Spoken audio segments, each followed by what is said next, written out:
Hello trainees, how are you all. कल का दिन क्लास 10th और 12th के स्टूडेंट्स के लिए बहुत अच्छा था क्योंकि सीबीएसई बोर्ड की तरफ से क्लास 10th के एग्ज़ाम्स कैंसिल कर दिए गए और क्लास 12th के एग्ज़ाम्स को पोस्टपोन कर दिया गया। बाकी स्टेट्स के भी जो बाकी स्टेट बोर्ड्स वाले भी सारे एग्ज़ाम्स रीशेड्यूल कर रहे हैं। काफ़ी स्टेट्स के तो पोस्टपोन हो चुके हैं, लेकिन जिनके पोस्टपोन नहीं हुए वो दोबारा से रीशेड्यूल कर रहे हैं एंड मोस्ट प्रॉब्ली पोस्टपोन हो जाएंगे या कैंसिल ही हो जाएंगे। तो 12th के एग्ज़ाम्स लेकिन कैंसिल नहीं होंगे, उनके 1 जून से बाद पता चलेंगे। ये न्यूज़ आपको पता चल गई है। तो आप में से बहुत स्टूडेंट्स खुश होंगे कि शुक्र है क्लास 10th के एग्ज़ाम्स नहीं होंगे, क्योंकि वो जो बच्चे तो सारा साल नहीं पढ़े, मतलब कि लास्ट डेज़ में आगे उनको बहुत टेंशन हो गया था कि हमारे मई में एग्ज़ाम्स आने वाले हैं तो हमें किस तरह से प्रिपरेशन करनी है। तो वो बच्चे तो अब चिल विल मार रहे होंगे कि थैंक गॉड हमारे एग्ज़ाम्स कैंसिल हो गए। लेकिन जिन बच्चों ने सारा साल मेहनत की उनके लिए थोड़ी सैड न्यूज़ है। वो थोड़ा मतलब कि दुखी होंगे क्योंकि उन्होंने सारा साल बहुत ज़्यादा मेहनत की। लेकिन उनको मैं एक बात बोलना चाहूँगी कि मेहनत की तो कोई बात नहीं, इनफैक्ट आपके सारे बेसिक्स क्लियर हो गए।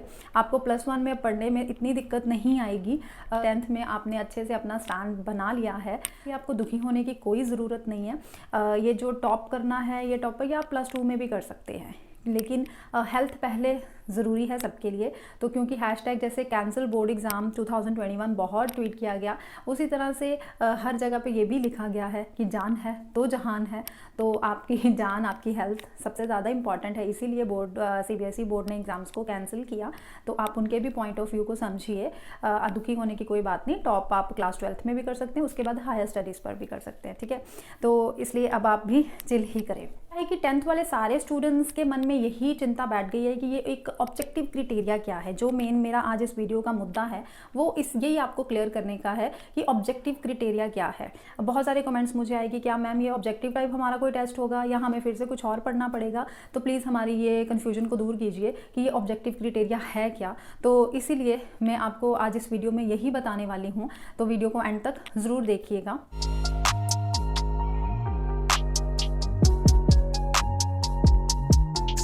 अगर आप सोच रहे हैं कि हमें इसमें कुछ और पढ़ना पड़ेगा या हमारा कोई ऑब्जेक्टिव टाइप कोई टेस्ट होगा, तो ऐसा कुछ नहीं है। ये जो ऑब्जेक्टिव क्राइटेरिया है ये क्राइटेरिया अब देखेंगे आपके क्लास टीचर्स, आपके स्कूल के टीचर्स और सीबीएसई बोर्ड वाले। इसमें कुछ रूल्स निकाले जाएंगे, कुछ गाइडलाइंस निकाली जाएंगी, सीबीएसई की तरफ से निकाली जाएंगी, जिसके बिहाफ पे आपके स्कूल के टीचर्स को आपको मार्क्स देने हैं। मैं आपको अच्छे से पूरा डिटेल में समझाती हूँ कि ये है क्या। कि जैसे लास्ट ईयर भी बोर्ड एग्ज़ाम्स चल रहे थे और एंड में कुछ एग्ज़ाम्स को कैंसिल कर दिया गया ड्यू टू ये कोविड केसेस की वजह से।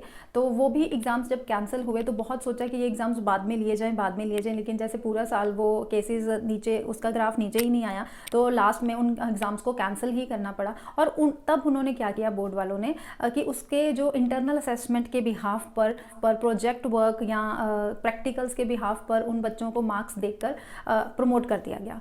तो अब क्या है कि अब तो आपके बोर्ड एग्जाम्स अभी स्टार्ट भी नहीं हुए, तो ओवरऑल सारे सब्जेक्ट्स का आपको ओवरऑल सारे सब्जेक्ट्स का रिजल्ट अब निकालना है सीबीएसई बोर्ड ने। तो वो किस तरह से निकालेंगे, तो उन्होंने एक ऑब्जेक्टिव क्राइटेरिया वर्ड यूज़ किया, ठीक है। आप देख सकते हैं कि ये सीबीएसई की वेबसाइट पर लिखा हुआ है ऑब्जेक्टिव क्राइटेरिया की जल्दी ही डेवलप किया जाएगा सीबीएसई की तरफ से। तो इसका मतलब ये है कि सीबीएसई वाले ऑब्जेक्टिव क्राइटेरिया पर एक नई गाइडलाइंस निकालेंगे। बहुत जल्द ये भी आ जाएंगे कि ये गाइडलाइंस क्या है। तो उन गाइडलाइंस को फॉलो करके आपके स्कूल के जो टीचर्स हैं उस बिहाफ पे आपको पॉइंट्स देंगे, आपको मार्क्स देंगे। जैसे मान लो कि गाइडलाइंस में आ गया कि आपका ओवरऑल सारा साल आपने स्टडी कैसी की, ओवरऑल परफॉर्मेंस आपकी कैसी है, और उसके बीच में इंटरनल असेसमेंट भी आ गई, आपने जो ऑनलाइन क्लासेस लगाई वो भी आ गई, ऑनलाइन जो टेस्ट दिए वो भी, प्री बोर्ड आपने जो एग्ज़ाम्स दिए, आपकी हैंड राइटिंग कैसी है, आपकी लर्निंग स्किल कैसी है, आपके लर्निंग स्किल कैसे हैं, इवन आपके 9th में रिजल्ट आपका कैसा आया था। तो ये सब कुछ काउंट हो जाता है इसमें।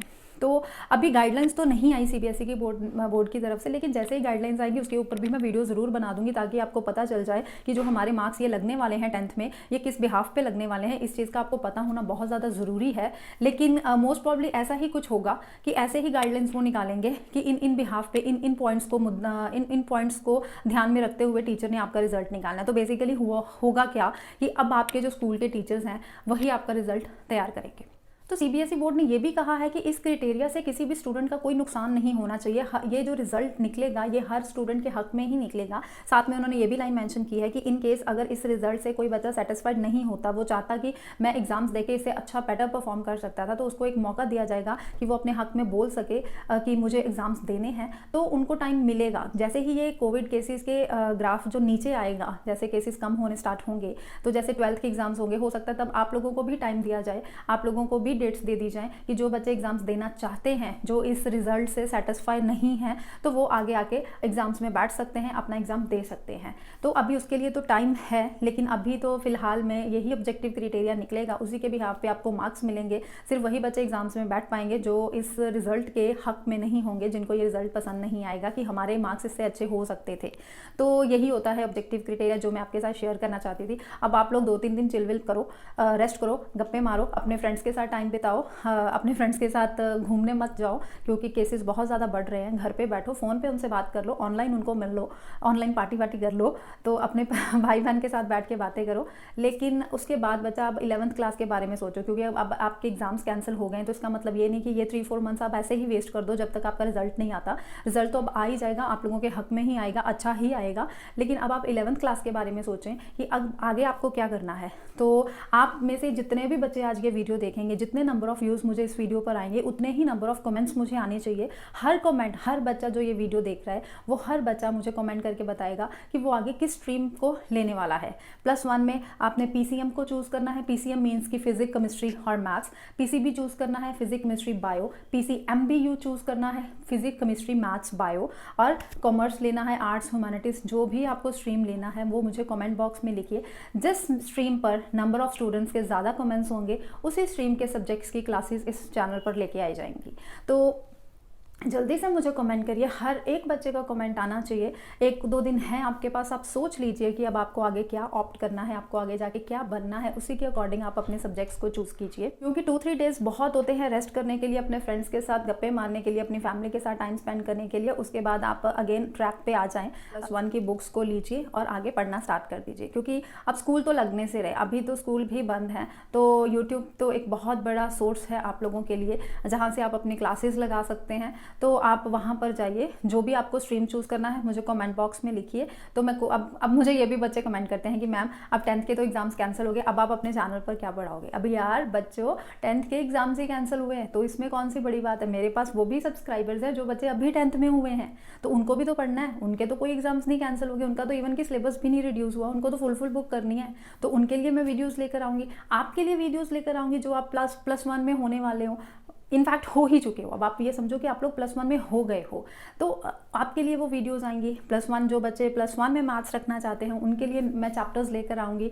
प्रॉपर हम पूरे डिटेल में चैप्टर्स को करेंगे। तो चैनल को सब्सक्राइब नहीं किया तो जल्दी से सब्सक्राइब कर लीजिए, और प्लीज़ मेरे चैनल को सपोर्ट करने के लिए वीडियो को ज़्यादा से ज़्यादा अपने फ्रेंड्स को, अपने जो आसपास जो बच्चे आपके फ्रेंड सर्कल में हैं उनको ये वीडियो ज़रूर शेयर कीजिए।